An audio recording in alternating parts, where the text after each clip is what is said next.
प्रदेश शासन की अध्यक्षता के फलस्वरूप पंचायती राज के आने के पूर्व ही जहां सार्वजनिक चरोखर भूमियों को अतिक्रमण निगल चुका है, वहीं वर्ष में 1500 करोड़ रुपए की सोया खली विदेशों को निर्यात कर देसी पशुधन को इसके वंचित रखा जा रहा है।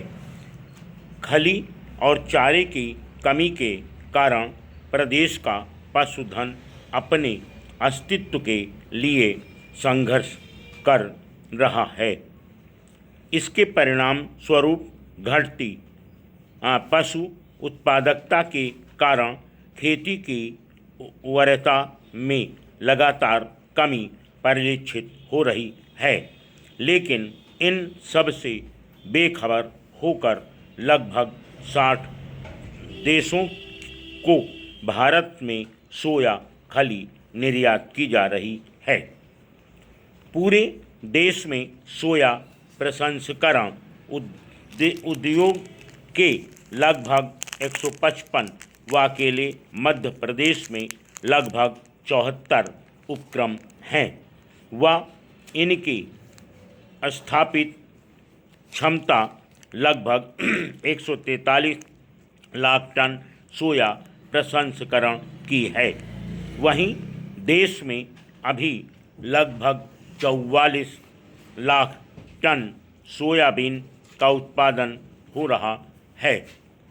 सोया उद्योग की मांग व आपूर्ति के इस बड़े अंतर के कारण सोयाबीन की खेती को प्रोत्साहित करने के लिए सोया उद्योग अपने संगठन के माध्यम से शासन पर दबाव बनाए हुए है।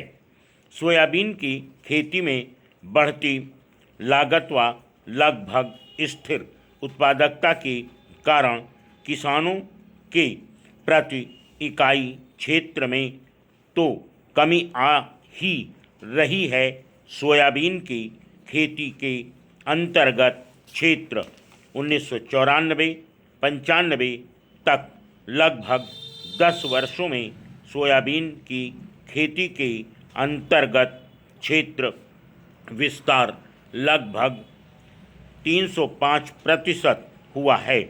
वहीं कुल उत्पादन इस अवधि में 362% ही बढ़ पाया है। भारत में आज भी औसत उत्पादकता लगभग 1000 किलो प्रति हेक्टेयर है, जबकि इटली में यह 4546 किलो है व अमेरिका, ब्राज़ील, अर्जेंटीना, मैक्सिको आदि देशों में लगभग 2000 किलो हेक्टेयर से अधिक है। इससे देश के कृषि वैज्ञानिक सोयाबीन की उन्नत प्रजातियों की औसत उपज लगभग 2500 से 3000 किलो प्रति हेक्टेयर बताती हैं।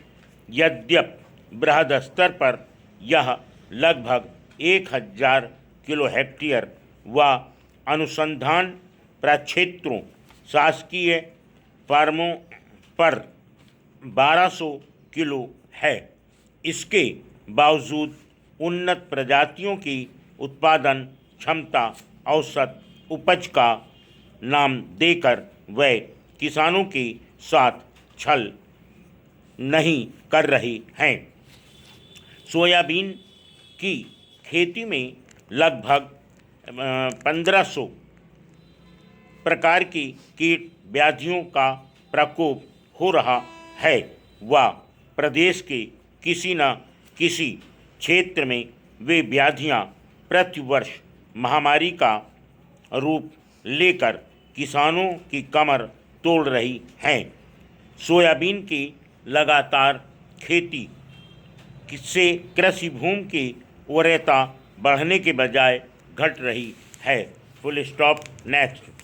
उपाध्यक्ष महोदय, संविधान स्वीकार करने के 47 वर्षों बाद एवं स्वतंत्रता की स्वर्ण जयंती के वर्ष में भारत सरकार ने शिक्षा को एक संवैधानिक मौलिक अधिकार बनाने का निर्णय किया है। यह सुविदित है कि संविधान के नीति निर्देशक सिद्धांतों वाले अध्याय में धारा 43 में कहा गया है, राज्य 14 वर्ष तक की उम्र के सारे बच्चों के लिए 10 वर्ष के अंदर निःशुल्क एवं अनिवार्य शिक्षा का प्रबंध करने की कोशिश करे। लेकिन संविधान के इस धारा में निर्धारित 10 वर्षों की बात तो छोड़ ही दीजिए, आज भी राज्य में अपना वह दायित्व पूरा नहीं किया है।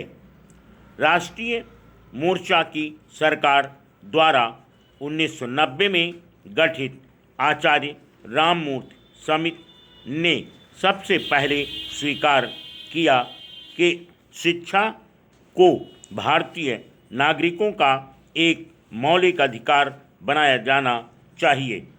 इसने संविधान में संशोधन की सिफारिश की, पर उससे भी अधिक महत्वपूर्ण सिफारिश उसने यह की कि इस मौलिक अधिकार को हासिल करने के लिए समाज में जरूरी स्थितियां पैदा की जाएं। जब भारत ने बाल अधिकार के बारे में संयुक्त राष्ट्र संधि पर हस्ताक्षर किया तो उसने शिक्षा को अनिवार्य बनाने का दायित्व स्वीकार कर लिया। इसके बाद 1993 में उच्चतम न्यायालय का निर्णय आया।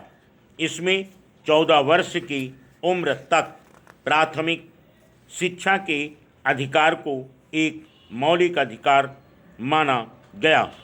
निर्णय में कहा गया कि 44 वर्ष धारा 45 में निर्धारित अवधि से भी अधिक समय बीत जाने से उस धारा का निर्देश एक बाध्यकारी अधिकार में बदल गया है। फिर भी संविधान लागू होने के बाद के सारे दशकों में सरकार शिक्षा की उपेक्षा करती रही है। परिणाम स्वरूप भारत में निरक्षरों की संख्या कुल जनसंख्या के 2/3 से भी ज़्यादा है। एक तरफ देश में निरक्षरों की संख्या इस तरह बढ़ती जा रही थी, पर दूसरी तरफ 1968 और 1986 के शिक्षा नीति संबंधी रिपोर्टों में प्राथमिक शिक्षा को अनिवार्य बनाने की जरूरत अनुभव नहीं की गई। केंद्रीय शिक्षा सलाहकार बोर्ड ने तो 1964 में यहाँ तक घोषणा कर दी कि अनिवार्यता गैर जरूरी है। उसने यह भी कहा कि वह बेअसर है, पर दुख की बात यह है कि इस दिशा में गंभीर प्रयास किए बिना ही ऐसी घोषणाएं कर दी गईं। यह गौर करना दिलचस्प है कि भारत में शिक्षा पर वार्षिक रिपोर्टों में अनिवार्यता की स्थिति का वर्णन प्राथमिक शिक्षा के संदर्भ में हुआ है। अनिवार्य शिक्षा के बारे में कानून बने हुए थे। Full stop.